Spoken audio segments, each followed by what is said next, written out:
بسم اللہ الرحمن الرحیم، السلام علیکم۔ مصنوعی ذہانت یعنی اے آئی نے جہاں دنیا کو بدلا ہے، وہاں زبانوں کے فاصلے بھی مٹا دیے ہیں۔ آج ایک کلک پر سیکنڈوں میں انگریزی سے اردو ترجمہ ممکن ہو چکا ہے۔ کیا صرف لغت سے الفاظ بدل دینا ہی ترجمہ کہلاتا ہے؟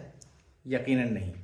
جب ہم سیاق و سباق کو سمجھے بغیر مشین پر بھروسہ کرتے ہیں تو مضحکہ خیز غلطیاں جنم لیتی ہیں۔ ایسی غلطیاں جن پر سوشل میڈیا اور اخبارات میں شدید تنقید کی جاتی ہے۔ آئیے چند ایسے دلچسپ اور مشہور مثالیں دیکھتے ہیں جہاں لغوی ترجمے نے تحریر کا حلیہ بگاڑ دیا۔ کھیلوں کی دنیا میں ایک جگہ انگریزی خبر کا ترجمہ کچھ یوں کیا گیا: پاکستان نے ٹاس جیتا اور چمگادڑ کا انتخاب کر لیا۔ یہاں کرکٹ کے بلے یعنی بیٹ کا ترجمہ چمگادڑ میں کر دیا گیا، جس پر سوشل میڈیا میں میمز کا طوفان آ گیا۔ اسی طرح قانونی امور میں ایک جگہ لکھا گیا کہ عدالت نے تعصب کے ساتھ مقدمہ خارج کر دیا۔ انگریزی میں جملہ تھا کہ ڈسمسڈ ود پریجوڈس، جس کا اصل قانونی مفہوم یہ ہے کہ مقدمہ حتمی طور پر خارج کر دیا گیا۔ اس غلط ترجمے پر ججوں اور وکلاء نے سخت اعتراض کیا۔ کاروباری خبروں میں ایک جگہ سرخی لگی تھی کہ کمپنی پیٹ کے بل اوپر چلی گئی۔ دراصل انگریزی کا محاورہ تھا بیلی اپ، جس کا درست مطلب ہے دیوالیہ ہو جانا یا بند ہو جانا۔ عام محاوروں کا ترجمہ تو اور بھی حیران کن ہوتا ہے۔ ایک جگہ ترجمہ ہوا کہ اسے اونچا اور سوکھا چھوڑ دیا گیا۔ اصل جملہ تھا ہائی اینڈ ڈرائی، جس کا حقیقی مطلب یہ کہ بے یار و مددگار۔ سوشل میڈیا کے اپنے ترجمے کا نظام کا بھی یہی حال ہے۔ ایک سرکاری اشتہار میں اپلیکیشن ڈیڈ لائن کا ترجمہ درخواست کی موت کی لکیر کر دیا گیا۔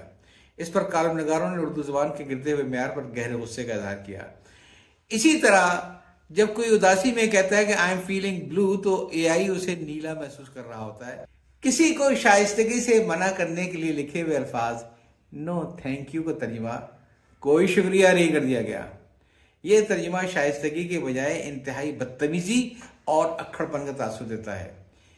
ان تمام مثالوں میں ایک بات بہت واضح ہے کہ زبان صرف الفاظ کا بے جان مجموعہ نہیں ہوتی ہے، یہ ایک تہذیب اور ثقافت اور احساس کا نام ہے۔ مترجم جب تک محاورات اور جملے کے پس منظر سے واقف نہیں ہوگا، ترجمہ ابلاغ کے بجائے مذاق بنتا رہے گا۔ اب دنیا بھر میں ہیومن ان دی لوپ یعنی مشین کا ترجمہ اور انسان کی زندگی کا طریقہ اپنایا جا رہا ہے۔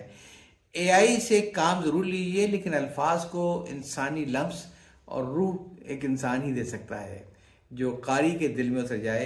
اے آئی تحریر کو الفاظ دیتا ہے اور انسان ان الفاظ میں زندگی پھونک دیتا ہے۔ انگریزی سے اردو ترجمے میں صرف مشین پر بھروسہ کرنے سے کیسی مضحکہ خیز غلطیاں جنم لیتی ہیں، یہ تو ہم نے دیکھ لیا، لیکن اس کا مطلب یہ ہرگز نہیں ہے کہ مصنوعی ذہانت کا یہ نظام ہمارے لیے فائدہ مند نہیں ہے۔ یقیناً اے آئی ترجمے نے روایتی انسانی ترجمے کے مقابلے میں چند ایسے حیرت انگیز فوائد بھی فراہم کیے ہیں جنہوں نے دنیا کو حیران کر دیا ہے۔ سب سے بڑی خوبی اس کی حیرت انگیز رفتار اور کارکردگی ہے۔ اے آئی چند سیکنڈ کے اندر ہزاروں صفحات کا ترجمہ کر سکتا ہے۔ جہاں ایک انسانی مترجم کو کئی دن درکار ہوتے ہیں، وہاں اے آئی یہ کام پلک جھپکتے میں سر انجام دے دیتا ہے۔ دوسرا بڑا فائدہ بے پناہ مالی بچت ہے۔ بڑے پیمانے پر ترجمے کے لیے اے آئی کا استعمال انسانی مترجمین کے مقابلے میں انتہائی سستا ثابت ہوتا ہے۔ اس کے بہت سے ٹولز بالکل مفت یا انتہائی کم قیمت پر ہر وقت دستیاب ہوتے ہیں۔ پھر اس کی کثیر لسانی مہارت بھی لاجواب ہے۔ یہ ٹولز بیک وقت دنیا کی سینکڑوں زبانوں میں ترجمہ کرنے کی صلاحیت رکھتے ہیں۔ آپ ایک ہی تحریر کو ایک کلک سے اردو، انگریزی، عربی، فرینچ میں منتقل کر سکتے ہیں۔ سب سے بڑھ کر یہ کہ اس میں سیکھنے کا عمل مسلسل جاری رہتا ہے۔ جدید ماڈلز وقت کے ساتھ ساتھ نئے ڈیٹا سے سیکھتے ہیں، جس سے ان کے ترجمے کا معیار روز بروز بہتر ہوتا جا رہا ہے۔ جہاں اس ٹیکنالوجی کے بے شمار فوائد ہیں، وہاں اس کے کچھ سنگین خامیاں اور حدود بھی ہیں جنہیں نظر انداز نہیں کیا سکتا ہے۔ سب سے بڑی خامی سیاق و سباق یعنی کانٹیکسٹ کی سمجھ سے دوری ہے۔ اے آئی اکثر جملے کے پیچھے چھپے اصل مفہوم، ماحول یا پس منظر کو نہیں سمجھ پاتا ہے، جس سے ترجمہ بے جان ہو جاتا ہے۔ یہ محاورات اور ثقافتی باریکیوں کا لغوی اور لفظی ترجمہ کر دیتا ہے، جس سے جملے کا اصل حسن اور مقصد بالکل ختم ہو جاتا ہے۔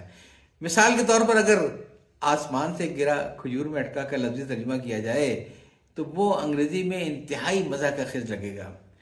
پھر اس میں انسانی جذبات اور احساسات کی شدید کمی ہوتی ہے۔ ادب، شاعری اور جذباتی تحریروں میں جو روح ایک انسان پھونک سکتا ہے وہ اے آئی کے بس کی بات نہیں ہے۔ تکنیکی اور قانونی اصطلاحات میں بھی اس سے فاحش غلطیاں ہو جاتی ہیں۔ طبی یا قانونی دستاویزات میں ایک چھوٹے سے لفظ کا غلط ترجمہ پورے معنی بدل سکتا ہے۔ اس لیے اے آئی ایسی جگہوں پر قابل بھروسہ نہیں ہوتا ہے۔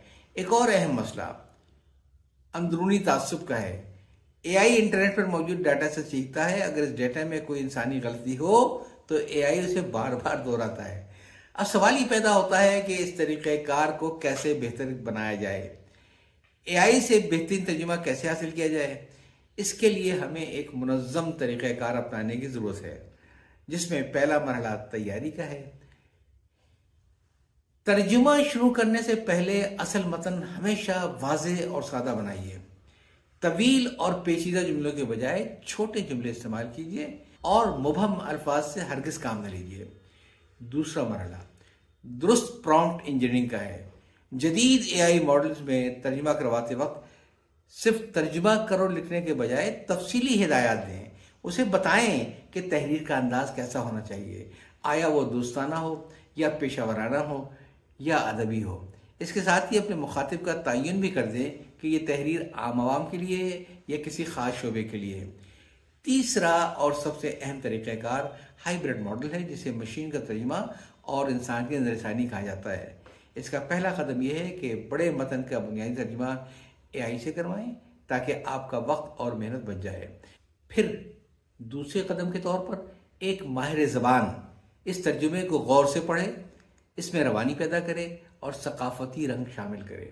اس کے علاوہ بڑے منصوبوں یا مخصوص شعبوں جیسے بینکنگ یا قانون کے لیے اے آئی کو مخصوص اصطلاحات کی لغت بھی فراہم کی جائے تاکہ وہ ہر بار ان کا ایک ہی اور درست ترجمہ کرے۔ خلاصہ کلام یہ ہے کہ مصنوعی ذہانت ترجمے کے لیے ایک بہترین اور طاقتور مددگار ہے، لیکن یہ انسان کا متبادل نہیں ہے۔ مستقبل اسی کا ہے جو اے آئی کی رفتار اور انسانی ذہن کے احساس و شعور کو ملا کر کام کرے گا۔